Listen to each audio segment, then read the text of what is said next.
Well, the Gov gets a snub. New Jersey's Chris Christie not invited to speak at this year's Conservative Political Action Conference. The organizer, CPAC, blaming Christie's ripping up Republicans over Sandy relief aid. But Republican strategist Ford O'Connell says it's time for C to pack it in, not for the governor, the group. You argue, Ford, that they're killing their golden goose, right? I absolutely think they are. They're trying to send the message to Chris Christie, which says, shape up, you turncoat rhino. You sold us out on Medicaid expansion. And frankly, you sold us out on Hurricane Sandy, and you didn't have to hug the president, so graciously there during Hurricane Sandy. But the fact remains, Chris Christie is essentially the most popular Republican governor. And right now, the Republican brand is frankly sinking faster than cement and water. We're at 29%, according to the latest Wall Street Journal poll. I think if we want to rebrand the party for the future, we might actually have, include the most important, governor right now, according to the polls. And like him or not, he's not your cup of tea or not, to not even invite him, I think makes you as an organization look pretty small, doesn't it?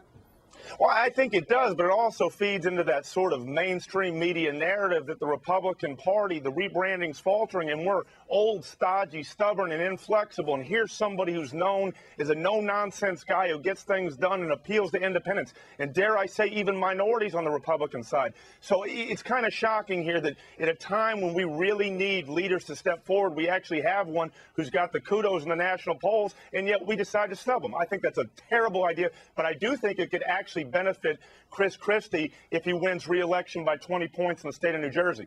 Isn't all this a moot point, too, if the House goes Democrat, that the Republicans might be entertaining running Lucifer, if that's the case? Anyone to improve their chances. Well, that's exactly right. And unfortunately, that's where we're at because we can't win the message game. We can't get on the same page. We've got a lot of internal infighting that the mainstream media is really tapped into. And what we got to do is we got to say, hey, here's the different varieties of the Republican brand. And Chris Christie is central to that equation. Well, there's no one more popular with union households. There's no one more popular in a blue state. So, imagine that. Don't you actually have to win a presidential election with that group? Yeah, whatever. Look, it is what it is. I want to switch gears because, we talk about Governor Christie's frankness and bluntness, which is the flip side of his appeal to a lot of folks, even though the CPAC thinks differently on that.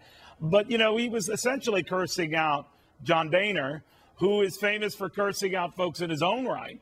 And I want you to react to this because I tend to think if the Republicans did more of this, they'd be getting more of a positive reaction. Listen to this and get your reaction.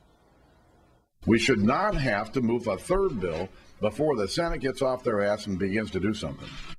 This is the same guy who told the Senate Majority Leader to, what himself. And I think when I hear stories like that, it gets away from the obsequiousness of politicians who say one thing behind someone's back and quite another in front of them.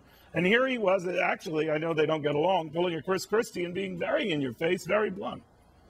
Well, John Boehner's frustrated because he knows that the Republicans are losing the message game on the sequester. And the frustration's boiling over because President Obama's gallivanting around the countryside saying Armageddon's going to rain down on Friday, and this is the fiscal equivalent of clubbing a baby seal. He says, look, I've tried to mitigate this twice. You've got a Senate, President Obama, that your party controls, and they just don't do anything, and they get a free pass. And we're seeing that in the polls. There was a WAPO poll out recently with Pew that basically said, who's more to blame for the sequestration, President Obama or congressional Republicans? Well, has anybody taken high school civics? There's three actors here. I got the Senate, the House, and the White House. And frankly, it's sort of like Harry Reid, by ducking responsibility, is getting absolved from everything. Until you curse him out. Good stuff, all. Ford O'Connell, thank you very, very much. Thank you, Neil.